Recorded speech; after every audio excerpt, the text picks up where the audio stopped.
Assalamu alaikum students. Today it's our 10th lecture and it's our last part of developmental characteristics. But before that, I want to discuss with you the difference between concrete versus abstract thinking. As I told you in the previous lecture that you have to find out that what is the big difference between these two terms. So now I am going to tell you briefly that does it mean. People always think differently. Some may think in concrete terms and some in abstract terms. Concrete thinking refers to the thinking on the surface, ठीक है, और whereas abstract thinking is really thinking in depth.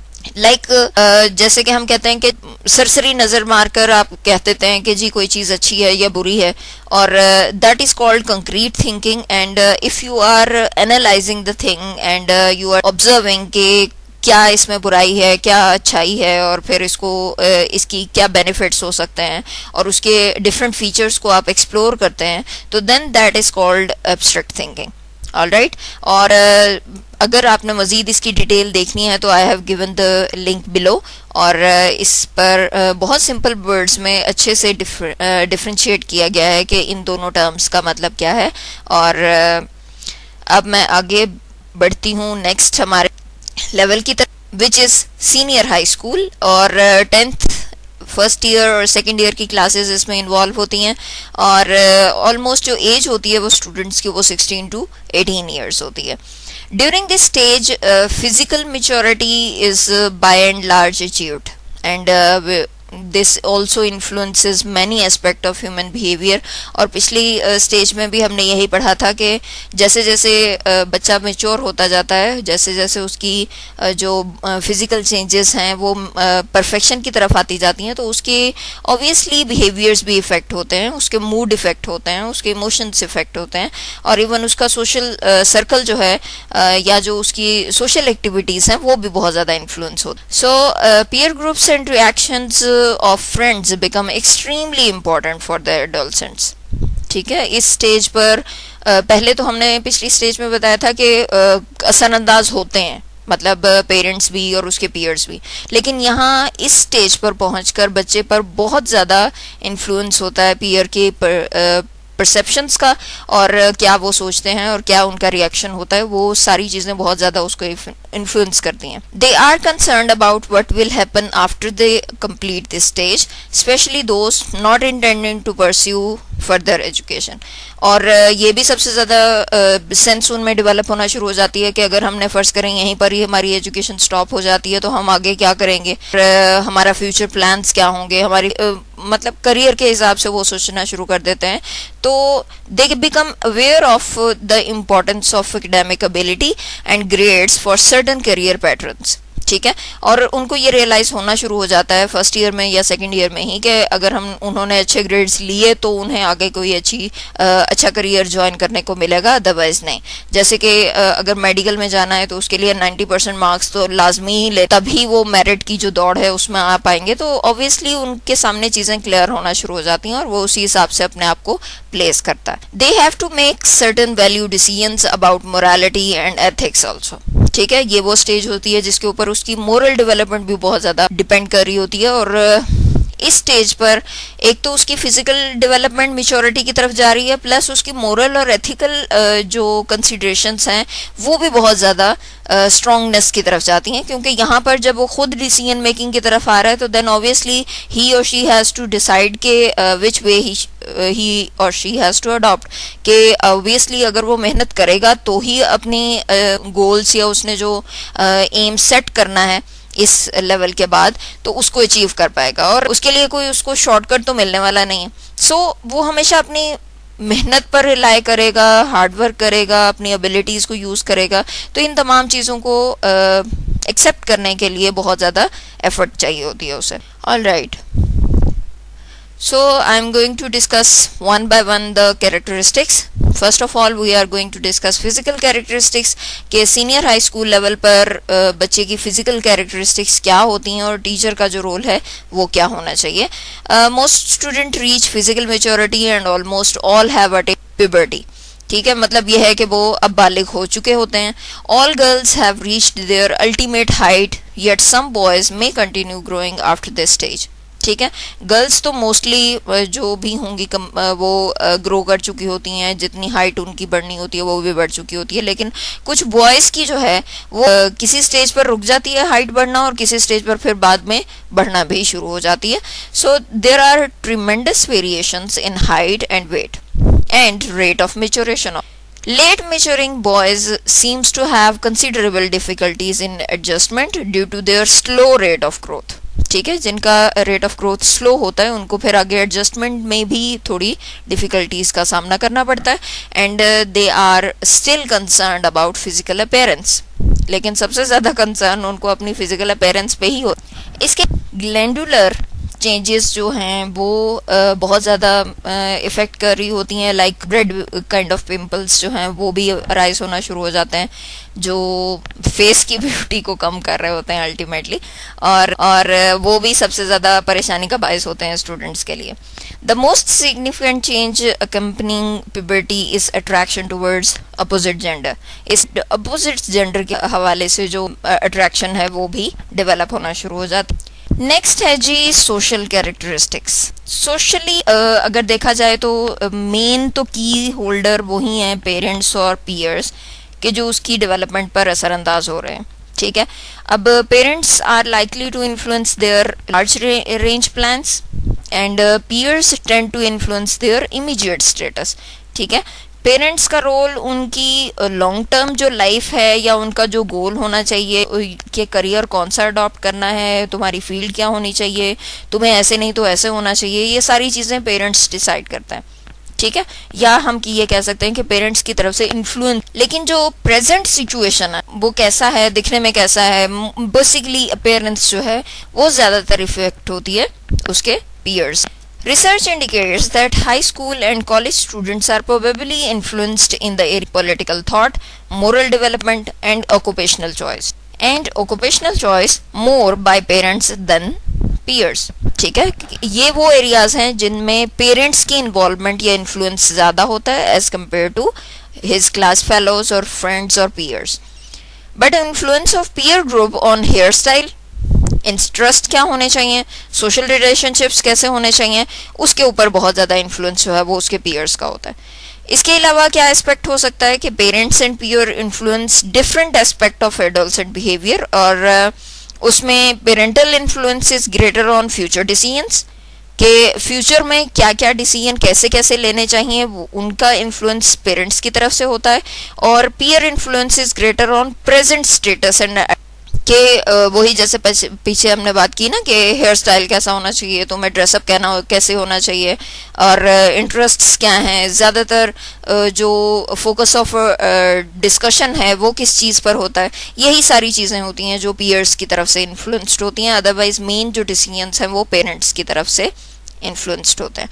Parents are likely to influence the values, morals and political beliefs and long-term plans.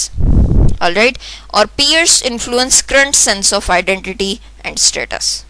Second बात ये है कि जहाँ पर girls की बात आती है वहाँ पर सोशल कैरेक्टरिस्टिक्स के हवाले से गर्ल्स में एंजाइटी ज़्यादा पाई जाती है, जेलसी पाई जाती है और कॉन्फ्लिक्ट्स पाए जाते हैं बहुत ज़्यादा एज़ कम्पेयर टू बॉयज़. और हमने देखा कि एडोलसेंट गर्ल्स जो हैं वो ज़्यादा स्टिमुलेटेड होती हैं क्लोजनेस की तरफ, के फ्रेंडशिप्स में जो है वो बहुत ज़्यादा क्लोज होनी चाहिए, कंसर्न्ड होती हैं. और उनकी अगर एक फ्रेंड के साथ दोस्ती है तो मजाल है कि वो दूसरी फ्रेंड को उसके साथ किसी और के साथ बैठने दें या बात करने दें. ठीक है, इस तरह का हो. बॉयज़ जो हैं उनका केस अलग है. Boys, on the other hand, often stress skills and interest in friendship. ठीक है, उनका फोकस ये होता है कि उन्हें अपने इंटरेस्ट और स्किल्स को जो है वो फोकस करना है, और वही इफेक्ट होती हैं उनकी फ्रेंडशिप से, अदरवाइज कुछ भी नहीं होता. Due to their tendencies to be competitive and self reliant, boys may not form close friendships with male companions, ठीक है, और क्योंकि उन सेल्फ रिलायंस होती है और वो कंपेटिटिव होते हैं, मतलब उनको ये होता है कि हमने कर लेना है, हमें कोई किसी की चीज़ की डिपेंडेंसी नहीं चाहिए, तो यही चीज़ उनको बहुत ज़्यादा क्लोज फ्रेंडशिप्स बनाना ज़रूरी नहीं होती, ठीक हो गया. Teachers should not be surprised if they find adolescent girls more preoccupied than adolescent boys with positive and negative aspects of friendship. सो ये जो डिफरेंसेस हैं एग्जिस्ट करते हैं और टीचर अंडरस्टैंड करना चाहिए कि अगर गर्ल्स की इंक्लिनेशन टुवर्ड्स गर्ल्स फ्रेंडशिप के हिसाब से ज़्यादा पोजेसिव हैं तो देन क्यों हैं, वो उनकी बाय नेचर ऐसी कैरेक्टरिस्टिक्स हैं जो उन्हें ऐसा बनाती हैं, अदरवाइज कोई और चीज़ नहीं होती. नेक्स्ट है जी emotional characteristics. Toward the end of intermediate classes girls may be more likely than boys to experience emotional disorders. अब देखें कि जब फेयरवेल होती है ना तो मेरा ख्याल है कि गर्ल्स ज़्यादा रोती हैं. क्यों? क्योंकि उनको ये होता है कि जो फ्रेंडशिप उन्होंने 2 साल मेंटेन रखी है उसके बाद उसको कंटिन्यू करना उनके लिए पॉसिबल होगा भी या नहीं होगा, लेकिन बॉयज़ में ये चीज़ नहीं होती, ठीक है. As indicated earlier, boys are more likely to have adjustment problems during 9 to 15 years, लेकिन उसके बाद इस चीज़ को ख़त्म कर देते हैं. Then towards the end of their secondary years, girls may display more emotional disorders, particularly depression. ठीक है. The explanations for this change include greater tendency in girls to express emotional disturbance through depression or the disadvantaged status of females in society, or the reason could be the growing realization among adolescent girls that they have little control over their or they learn to helpless, like वो कुछ नहीं कर सकते हैं until or unless their family or parents are going to give them liberty, ठीक है. सो इन चीज़ों की वजह से वो अपने कह लें कि डिप्रेशन का शिकार समझना शुरू हो जाती हैं. Then expose them to women guest speakers and prominent models of prominent women from the past and the present. So इन चीज़ों के ज़रिए हम उनमें ये सेंस ऑफ आइडेंटिटी डेवलप करने की कोशिश कर सकते हैं कि they can do anything, because depression जो है वो किसी भी मसले का सोल्यूशन नहीं होता. हमारे इस्लाम ने भी इवन और हमारी सोसाइटी में भी फीमेल्स कोई बहुत ज़्यादा बाउंड्रीज में नहीं डाला हुआ, बहुत ज़्यादा कह लें कि सेट बाउंड्रीज हैं और सेट रूल्स एंड रेगुलेशंस हैं जिसमें रहकर बहुत कुछ कर सकती हैं फीमेल्स. ऐसी वुमेन के जो बहुत कामयाब हों, बहुत ज़्यादा प्रोमिनेंट होती हैं और सक्सेसफुल होती हैं, उनकी स्टोरीज बयान करके भी हम उनका जो लेवल ऑफ मोटिवेशन है वो इंक्रीज कर सकते हैं. और depression is the most common type of emotional disorder during adolescence. If it becomes fear then suicide may also be seriously thought. ठीक है. Depression is a mental state which is made up of negative views about oneself. कि अपने बारे में, दुनिया के बारे में या अपने फ्यूचर के बारे में जब आप बैड व्यूज या नेगेटिव व्यूज रखना शुरू हो जाते हैं और वो एक्सट्रीम्स कह लें कि पर पहुंच जाते हैं तो देन जो है सुसाइड कमिट करने की तरफ सोचते हैं बच्चे. The common symptoms are crying spells, suicidal thoughts, self-devaluation and suicidal attempts. ठीक है. और इसी तरह की हरकतें करके बच्चे जो हैं वो अपनी जान लेने की कोशिश करते हैं. Depression normally involves a sense of loss which may be caused by abrupt end of personal relationship. अचानक से किसी भी चीज़ का एंड हो जाना उसको जो है वो डिस्टर्ब कर देता है, और थ्रू डेथ भी हो सकता है और it could be the other reason also. Feelings of guilt, capacitation, disfigurement, insurmountable worries और डोमेस्टिक प्रॉब्लम्स, ये सारी चीज़ें हो सकती हैं. और अगर इन लफ्ज़ों में से कोई आपको मुश्किल लगे तो उसका मीनिंग आप या तो मुझसे पूछ सकते हैं या फिर आप गूगल सर्च कर सकते हैं. If depression is mainly due to the failure in the examination, school can help. ठीक है. In other cases, the patients can be referred to the psychiatrist or the psychologist. Or the extremely depressed youth may fall prey to internal aggression, या suicide and aggression towards others. These students are at risk who need teacher comfort and support in addition to immediate medical or psychological help. ठीक है। अगर इसमें यह बात बताई गई है कि अगर एक बच्चा स्कूल से फेल होता है तो देन स्कूल उसकी वो हेल्प कर सकता है। इन अदर वर्ड्स कि आप कोई पेपर रिवाइज कर लें, सप्ली दे दें, कुछ भी करके आप अपने ग्रेड्स को इम्प्रूव कर सकते हैं। इसके अलावा अगर डिप्रेशन जो है वो बहुत ज़्यादा एक्सट्रीम किस्म की है तो देन आप साइकोलॉजिस्ट और साइकेट्रिस्ट को कंसल्ट कर सकते हैं। तो इस तरह से किसी भी प्रॉब्लम का सोल्यूशन ऑब्वियसली एग्जिस्ट करता है, बट द थिंग इज कि आप उस सोल्यूशन को एक्सेप्ट करने वाले हों, ठीक है। और बेहतर तो यही है कि आप अपनी डिप्रेशन को अपने ऊपर हावी ना होने दें, और जैसे ही कोई चीज़ आपको तंग करने लगती है तो सबसे बेस्ट तरीका ये होता है कि आप नमाज पढ़ना शुरू कर दें, अल्लाह ताला से दुआ करें, और उसी के सामने करने से ही बहुत सारे मसलों के हल जो हैं वो निकल आते हैं। All right, fourth characteristic is intellectual characteristic. अब obviously senior high school level पर हमने ये तो देखा कि जो स्टूडेंट्स हैं उनकी इंटेलेक्चुअल एबिलिटीज़ बहुत हद तक डेवलप हो चुकी होती हैं, इवन एब्स्ट्रैक्ट थिंकिंग उनके अंदर डेवलप हो चुकी होती है। So first point is high school and college students become increasingly capable of abstract thinking but they may not use that capability, ठीक है। वो उनमें ये कैपेबिलिटी होती ज़रूर है लेकिन उसको कम बेश ही यूज़ करते हैं। These students are more likely than younger students to understand idea and relationship among ideas, ठीक है। They may mentally plan a course of action before implementing it and test hypothesis systematically, ठीक है। अब यहाँ पर मतलब ये है कि इस लेवल पर बच्चे इस काबिल हो चुके होते हैं कि वो किसी भी चीज़ को जहन में पहले प्लान कर सकें, उसको इम्प्लीमेंट कर सकें और ये देख सकें कि क्या ये प्लान जो है वो वर्क भी करेगा या नहीं, और वो कैसे वर्क करेगा जब उसको वो इम्प्लीमेंट करते हैं सिस्टमैटिक वे में। जो प्रोसीजर्स रिक्वायर्ड होते हैं उन तमाम प्रोसीजर्स को फॉलो करते हैं। Without supervision and guidance they may not use these capabilities consistently, ठीक है। और गाइडेंस के बगैर ऑब्वियसली ये स्किल उनकी एक स्पेसिफिक टाइम पीरियड तक तो शायद चलेगी, लेकिन उसके बाद ये ख़त्म हो सकती है। लेकिन अगर उनको गाइडेंस मिलती जाए, सुपरविजन के अंडर वो तमाम काम करते जाएं, तो देन ये उनकी एबिलिटी जो है वो इतनी पॉलिश हो जाती है कि वो उनकी हैबिट बन जाती है।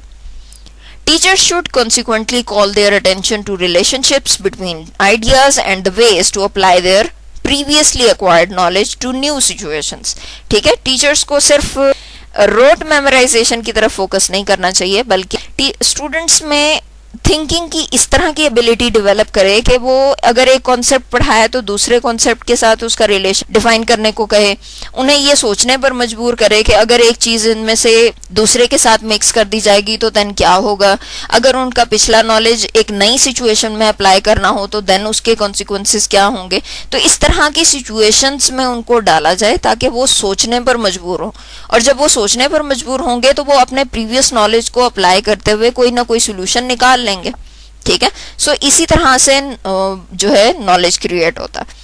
Specific instruction in the techniques of problem solving में ऑल्सो बी प्रोवाइडेड। अगर कोई प्रॉब्लम सॉल्विंग एक्टिविटी है तो देन उसके लिए स्पेसिफिक इंस्ट्रक्शंस की ज़रूरत होती है, और in order to help these students understand abstract ideas, concrete examples be used if many of them appear to be thinking at concrete level, ठीक है। जैसे हमने पीछे भी बात की थी कि तमाम ज़्यादा बच्चे जो हैं वो कंक्रीट लेवल पर जाकर सोचते हैं चीज़ों को, तो देन आपको एग्जांपल्स भी वैसी सेट करनी चाहिए कि जो उनको उनके लेवल पर आकर समझा सकें, ठीक है। हमने कोई ऐसी बात नहीं करनी जो उनका थिंकिंग फ्रेम है उससे हटकर हो और जो उनको समझ में भी ना आए, ठीक हो गया। सो ये तमाम लेवल्स जो हैं वो बहुत ज़्यादा अटेंशन सीकिंग होते हैं, हमने देखा, और हर लेवल पर अगर टीचर्स की ट्रेनिंग प्रॉपरली ना की जाए और उनको उस लेवल की डिमांड्स और स्टूडेंट्स की जो एबिलिटीज़ हैं उनसे आगाह ना किया जाए तो मेरा ख्याल है कि हम प्रॉपर वे से कभी भी बच्चों को टीच नहीं करा सकते, ठीक है। और आई होप कि इन तमाम लेक्चर्स से, इन पिछले जो 3 लेक्चर्स हैं, इन तमाम से आपको काफ़ी हद तक हेल्प मिली होगी कि किस लेवल पर बच्चे की किस तरह स्किल्स हो या किस दौर से वो गुजर रहा होता है बेसिकली, ठीक। इंशाल्लाह मैं आपको इन लेक्चर्स की बेस पर एक असाइनमेंट भी दूंगी और आपने वो करनी होगी। सो अगर कोई आपको इससे रिलेटेड सवाल है तो देन आप MDB में मुझसे पूछ सकते हैं। मैं हमेशा आपको इनकरेज करूँगी कि आप सवाल पूछें, चीज़ों को क्लैरिफाई करें, ताकि आप ज़्यादा से ज़्यादा और बेहतर से बेहतर तरीके से लर्न कर सकें। अपना बहुत सारा ख्याल रखिएगा। टेक केयर, स्टे ब्लेस्ड, अल्लाह हाफिज़।